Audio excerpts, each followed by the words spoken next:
It's not often when I have the Indiana players in the studio that I don't recognize any of them. Good morning, ladies and gentlemen. Good morning. It's well, just so folks know your voices. I think the guy voice will be easy to recognize, but so folks know your voices. Go ahead and introduce yourselves on the air for us. I'm Martha Buckley, and I play juror number 7. Mm-hmm. I'm Susan Heberer, and I'm the director. And? I'm Scott Walton, and I play juror number 3. All right. And obviously the play has to do with juries. It's 12 Angry Jurors. Yes. Now, we're used to 12 Angry Men. That's the classic play. I assume this plays off of that and pretty sort of much expands the field a little bit? Yes, pretty much. First appeared, I believe, in 1957 on the big screen, and done beautifully with an awesome cast. Henry Fonda, Lee J. Cobb, Jack Klugman in one of his earlier roles. Oh, yeah. So it was beautifully done, and it's always been one of my favorites. And so when I was asked to direct it, please, I jumped at the chance. Did I'm you like, really? what? If I got a broken leg, I'm coming in there, Beautiful, beautiful play. Well, one of the things about the play is it requires not only a large cast. Yes. You know you're going to have at least 12 players in it. Right. It also requires a patient cast because with that many people, Right. there are, not as many opportunities, I would guess, to go ahead and to participate in the play. A lot of the cast members have to sit around and just wait their turn. Well, There's a lot of listening going on, and you have to be aware of the fact that people are watching you listen, which is not necessarily the most interesting aspect of a conversation. So you have to really do some active listening and pay attention to conversations you've heard many times before, but you're going to be participating. Scott and I have talked that it's like playing ping pong with 11 other people. Oh, yeah. Even if you're not paddling the ball, you have to be paying attention. Yeah, and as the director, you know that requires a certain subtlety of acting too, doesn't it? Well, yeah. They have to remain in character. Mm-hmm. So when their turn comes up, it's not Martha speaking, it's juror number 7, okay? So you have to stay in character and stay on point. And that's key. So when whatever happens, you're ready for it, okay? Because some things come up rather abruptly. Now, for those who are not aware of the premise of the play, give us an outline and tell us about the production itself. A 19-year-old, I believe he's Hispanic. I'm not. We don't know. We really don't know. It's never really mentioned. It's never mentioned. It's never mentioned what his race is, but apparently he is of another race, and he apparently is being accused of killing his father with a switchblade. Okay. Okay, and the jury gets their instructions from the judge and must go into the jury room and decide his fate, and it must be unanimous.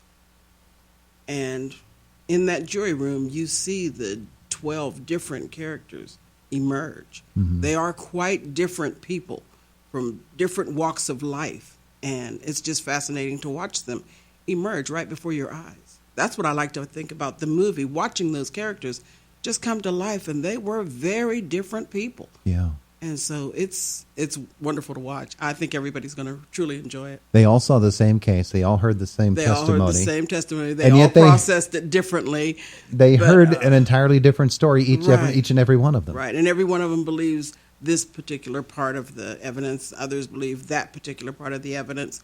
There's a lot of evidence to sift through, as you'll see when you see the production. But it does unfold beautifully. It really, truly does. Martha, tell us about your character. My character she has a moral compass, unlike some of the other characters, but she doesn't use it very much.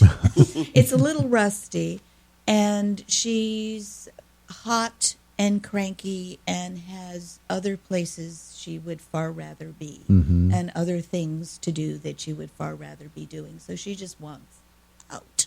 She just wants it to be done, over with, and out. So she's not the most engaging person, but that's interesting, you know. That flavors her deliberations, obviously, You or know, lack of same. If you're always playing a nice, sweet character, you know, that's a little dull.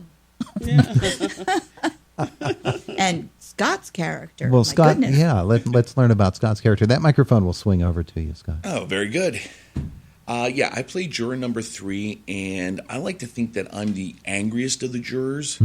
I pretty much have my mindset, and whatever comes my way, I'm not going to change my mind. I am dead set as to what's happening, what is going to happen. And I think through the journey of the play, it's interesting to see how all 12 start and where it ends up at the end. It's a very interesting journey to get to that point. And seeing what it is and seeing how it mirrors the beginning is really very, very interesting. Now, you coming to this role, was it somebody said, "Hey, Scott, he's obviously juror number 3," or did or did the assignment of the roles and the audition process and all of that did that play something into how it was that you ended up as juror number 3? I kind of fell into it in a way. I was reading for another part, and then the person that was playing juror number 3 dropped out, so I started reading for it, and it just kind of slid into place. It's one of those things where I feel like anymore I'm being typecast. I feel I'm kind of nice, but I always get put in as the bad guy. You see, you need to stop coming to the auditions after you've been through Indiana borough traffic. See? You come in as an angry person then, or Point something made. like that. So when you put all of these together, and let's talk a little bit about the assignment of this actor or that to this particular role. The different people, I guess, that I had personally asked to audition, I kind of knew what roles I wanted them to do.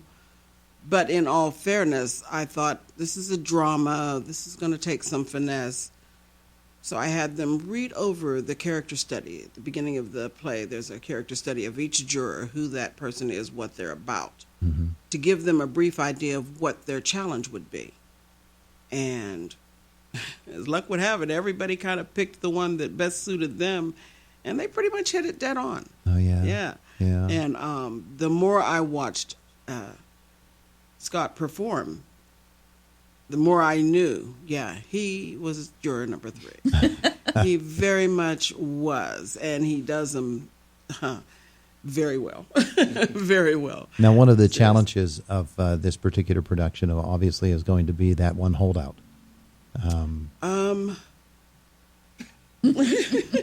Everyone points at Scott. No.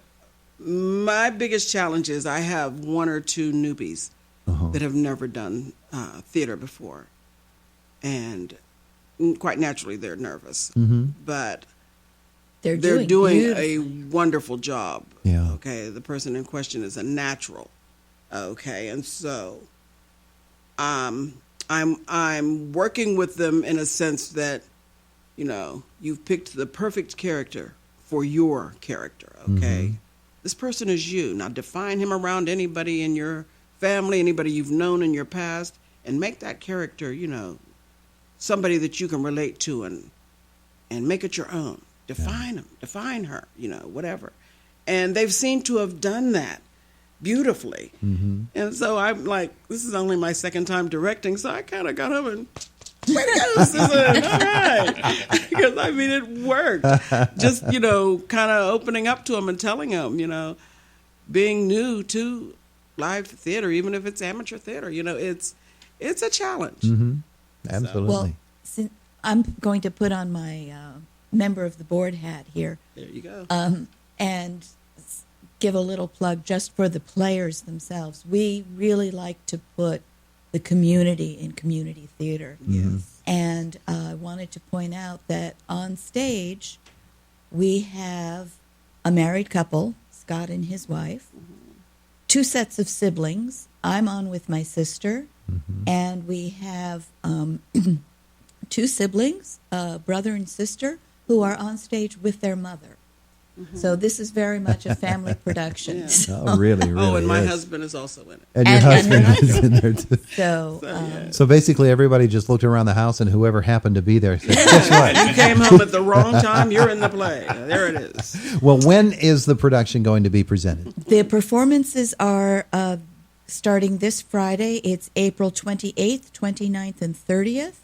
And then the following weekend, May 5th, 6th, and 7th. The Friday and Saturday evening performances are at 7:30, and the Sunday performances are matinees at 2:30. Wonderful.